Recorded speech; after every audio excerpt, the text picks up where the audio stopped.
Hello dear aspirants, welcome to SPM focus UPSC. आज के 26 मई 2025 के एपिसोड में हम 4 इंपॉर्टेंट आर्टिकल्स कवर करेंगे।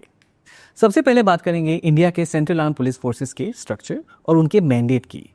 फिर समझेंगे आरबीआई के रिकॉर्ड सरप्लस ट्रांसफर के पीछे के इकोनॉमिक फैक्टर्स। उसके बाद देखेंगे government e market place portal का रोल इन प्रोक्योरमेंट करप्शन से लड़ने में, और अंत में डिस्कस करेंगे first state of world's animal health report के की फाइंडिंग्स। चलिए शुरू करते हैं। To understand internal security better, let's begin with how India security forces are structured. India के सिक्योरिटी फोर्सेस में ब्रॉडली 4 कैटेगरीज होते हैं: Indian arm forces, central arm police forces यानी सीएपीएफ, स्टेट पुलिस फोर्सेस और specialised forces. Indian arm forces external threats से deal करती हैं।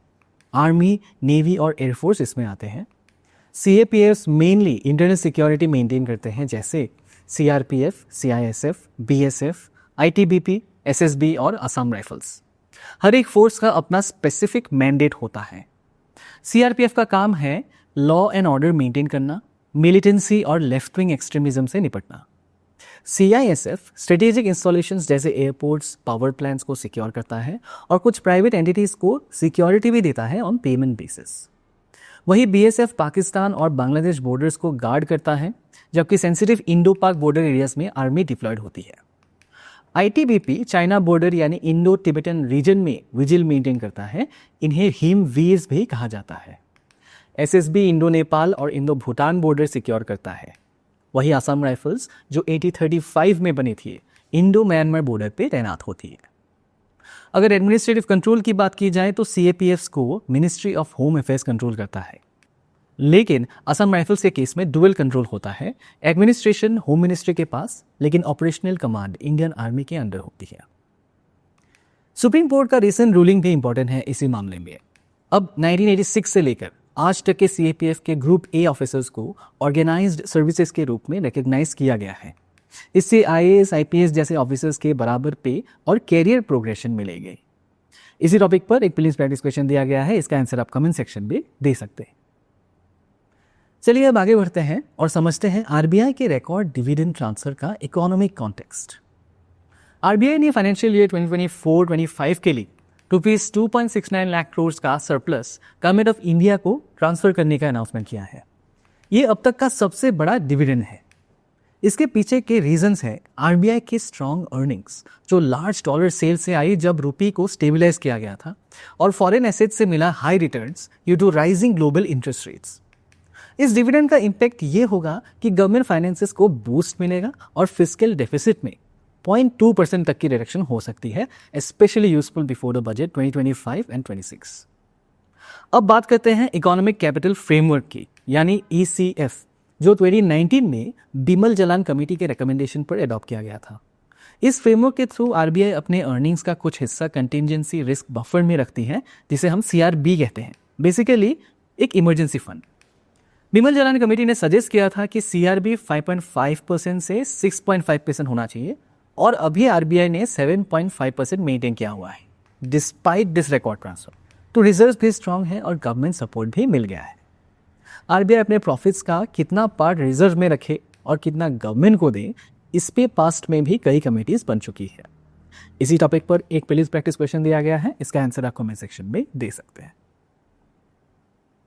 आइए अब देखते हैं कैसे एक डिजिटल इनिशिएटिव ने प्रोक्योरमेंट में ट्रांसपेरेंसी लाई, जीईएम या जेम के एग्जाम्पल के जरिए। जेम पोर्टल ने अपना 8th इनकॉर्पोरेशन डे सेलिब्रेट किया है। पहले गवर्नमेंट ऑफिसेज में प्रोक्योरमेंट के टाइम स्टेशनरी और सप्लाईज के लिए ब्राइब्स लिए जाते थे। स्पेसिफिक शॉपकीपर्स को प्रेफरेंस मिलता था जो ओवर प्राइस प्रोडक्ट सप्लाई करते थे, और इसका बर्डन टैक्स पेयर्स ही उठाते थे। इस सिस्टम को ट्रांसपेरेंट बनाने के लिए 2016 में जेम लॉन्च किया गया था by the ministry of commerce. ये प्लेटफॉर्म गवर्नमेंट डिपार्टमेंट्स को ऑनलाइन बिडिंग और प्रोक्योरमेंट अलाउ करता है with tools like e auction और डिमांड एग्रीगेशन। आज जेम 1.6 लाख बायर्स को 23 लाख सेलर्स से कनेक्ट करता है। वर्ल्ड बैंक और इकोनॉमिक सर्वे के हिसाब से जेम से अप्रॉक्सीमेटली 10% कॉस्ट सेविंग्स होती है। इस प्लेटफॉर्म पर 10 लाख से ज़्यादा MSEs, 1.3 lakh artisans and weavers, 1.8 lakh women entrepreneurs और 31,000 स्टार्टअप्स रजिस्टर्ड है।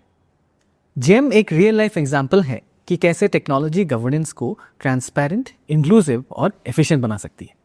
इसी टॉपिक पर एक प्रीलिम्स प्रैक्टिस क्वेश्चन दिया गया है, इसका आंसर आप कमेंट सेक्शन में दे सकते हैं। और अब चलते हैं इंटरनेशनल डेवलपमेंट्स की तरफ, जहां एक नई रिपोर्ट एनिमल हेल्थ के ग्लोबल क्राइसिस को हाईलाइट करती है। World Organisation for Animal Health ने अपना पहला state of the world's animal health report release किया है।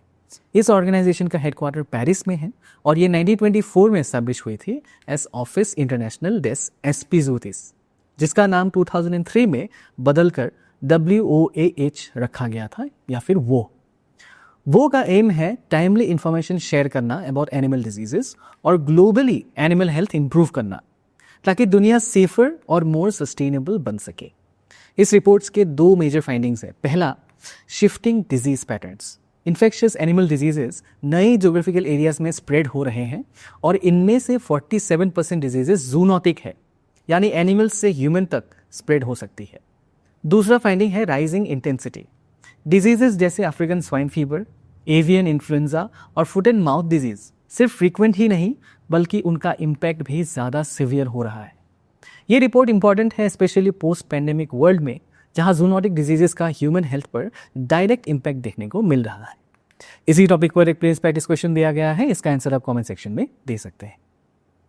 आइए अब कंक्लूड करते हैं एक थॉट प्रोवोकिंग कोट के साथ। Real knowledge is to know the extent of one's ignorance by Confucius. ये कोट हमें याद दिलाता है कि लर्निंग का पहला स्टेप होता है अपनी लिमिटेशंस को एक्सेप्ट करना। यूपीएससी की जर्नी में भी जितना हम अपने वीक एरियाज को समझेंगे उतनी ही स्ट्रांग हमारी प्रिपरेशन बनेगी। तो dear aspirants, these were the current affairs of today. मिलते हैं कल नए रेलिवेंट टॉपिक्स के साथ। Till then keep revising and be consistent in your preparation. जय हिंद।